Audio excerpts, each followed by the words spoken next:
કોઈ કહેશે what is the reason? આપણા સમાજમાં સરકારી નોકરી મેળવવી અઘરી શા માટે છે?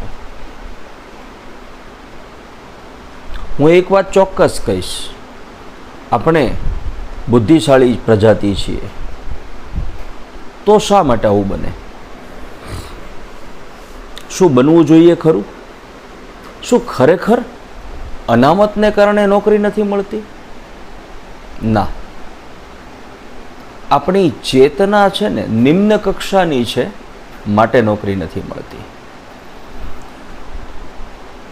જે સમાજ વેદોના વેદો હજારો મંત્રોને યાદ રાખી શકે, એ એકવાર વાંચીને 5-10 પુસ્તકોનો યાદ રાખી શકે. શું આપણે આવા છીએ સાવ ખરેખર? શું શક્ય નથી કે એકવાર વાંચવા કોઈ બેઠેલું બાળક ઊભું થાય એ પહેલાં એને બધું જ યાદ રહી ગયું હોય? આપણે એવું માનીએ છીએ ને, કારણ કે આપણે એવી સ્કૂલોમાં ભણીએ છીએ જ્યાં પુનરાવર્તન મેથડ જ માત્ર ભણાવવામાં આવે છે. 1800ની સેન્ચુરીમાં મેકોલે કંઈક ભણાવીને ગયો અને એ સિસ્ટમ પ્રમાણે આપણો દેશ સેટ થઈ ગયો. આપણે પણ થોડી પેઢીઓ પછી એ જ સિસ્ટમમાં સેટ થઈ ગયા. શું શક્ય નથી કે એકવાર વાંચીને યાદ રાખી શકાય? One reading memorization is possible.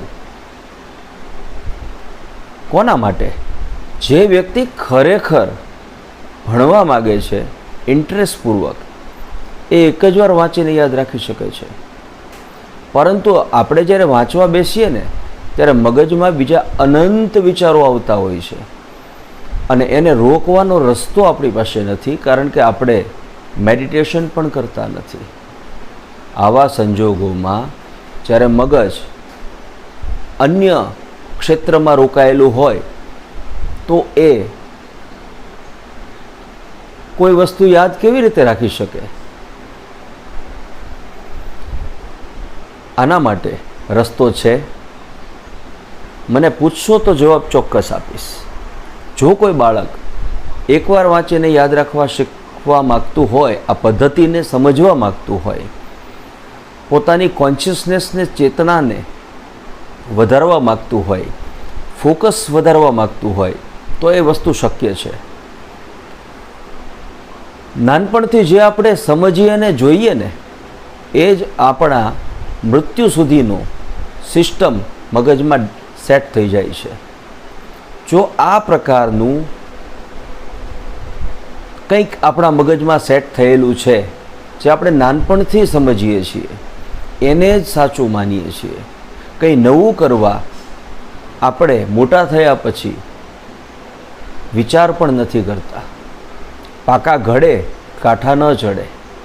પરંતુ જો તમે તમારામાં બદલાવ લાવવા માગતા હો, તમારા સંતાનોમાં બદલાવ લાવવા માગતા હો, ચાહે કોઈ બાળક પ્રાઇમરીમાં હોય, હાયર સેકન્ડરીમાં હોય કે પછી કોલેજમાં હોય, સરકારી ભરતીની તૈયારી કરતું હોય કે કોઈ વ્યક્તિ નોકરી કરતું હોય, જો બદલાવ લાવવા માટે કોઈ વ્યક્તિ તત્પર હોય ને, તો બદલાવ ચોક્કસપણે લાવી શકાય. એકવાર વાંચીને યાદ રાખી શકાય. તમે જે કાંઈ કાર્ય કરશો તેમાં 100% સફળતા મળશે.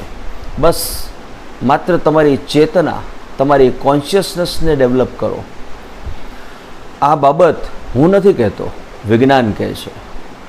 એક કામ કરશો, યુટ્યુબ તો તમે બધા જ જુઓ છો ને, એમાં સર્ચ કરીને જુઓ, ફ્લાય ઇન ધ જાર, અંગ્રેજીમાં સર્ચ કરજો. કોઈ ફૂદા જેને એના આયુષ્યના 5મા કે 4થા ભાગ, એટલે કે આપણું આયુષ્ય કદાચ 70 થી 100 વર્ષનું છે, અને આપણને કોઈ સિસ્ટમમાં 20 વર્ષ માટે પૂરી દેવામાં આવે, તો આપણે મૃત્યુ સુધી એ જ સિસ્ટમ ફોલો કરશું, અને આપણા સંતાનો પણ. ફ્લાય ઇન ધ જાર, આ હું જે કહી રહ્યો છું ને, એનું જીવંત એક્સપેરિમેન્ટ છે. એટલે કે તમારી સામે એક વિડીયોમાં આ વસ્તુ બનતી તમે જોઈ શકશો અને આ વસ્તુ દરેક જગ્યાએ લાગુ પડે. મદનિયાને બાંધી દેવામાં આવે ને તો એ હાથી થઈ જાય ને તો પણ પોતાની સાંકળ તોડી ન શકે. કૂવાના દેડકાને ગમે તેટલું કરો ને તોય એ બહારના એટલે કે ઓપનલી થિંક જે કરી શકે છે ને એની વાત માની ન શકે. વિડીયો જરૂર જોજો સર્ચ કરીને. અને આ વિડીયોના અંતમાં પણ હું એ વિડીયોને આપની સાથે શેર કરવાનો પ્રયત્ન કરું છું. સમજવાનો ચોક્કસ પ્રયત્ન કરજો. ન સમજી શકો તો પણ મને કોમેન્ટ કરજો. સમજી શકો અને વાત સાચી લાગે તો પણ કોમેન્ટ કરજો. એકવાર વાંચીને યાદ રાખવું શક્ય છે. જય મહાદેવ. ઉડતી ફૂદા જેવી પ્રજાતિને એક કાચની બરણીમાં રાખવામાં આવે છે અને ઉપરથી ઢાંકણું બંધ કરી દેવામાં આવે છે. તેઓને અંદર જે જોઈએ છે તે બધું જ છે અને એ પછી એને 3 દિવસ માટે ડિસ્ટર્બ કરવામાં આવતી નથી. ત્યારબાદ જો ઢાંકણું એનું ખોલી દેવામાં આવે છે, એક પણ ફૂદું ઢાંકણાના લેવલ સેટ થયાથી ઉપર ઉડતું નથી. ઇવન બરણી પણ દૂર કરી દેવામાં આવે તો પણ ફૂદું તેમના સેટ કરેલા નિશ્ચિત બોર્ડરથી દૂર જતું નથી. આ રીતે હવે આ ફૂદાઓના આગળ નેક્સ્ટ જનરેશન જે પણ પેદા થશે એ પણ આ જ પ્રકારના માઇન્ડસેટ ઉપર જ ચાલશે.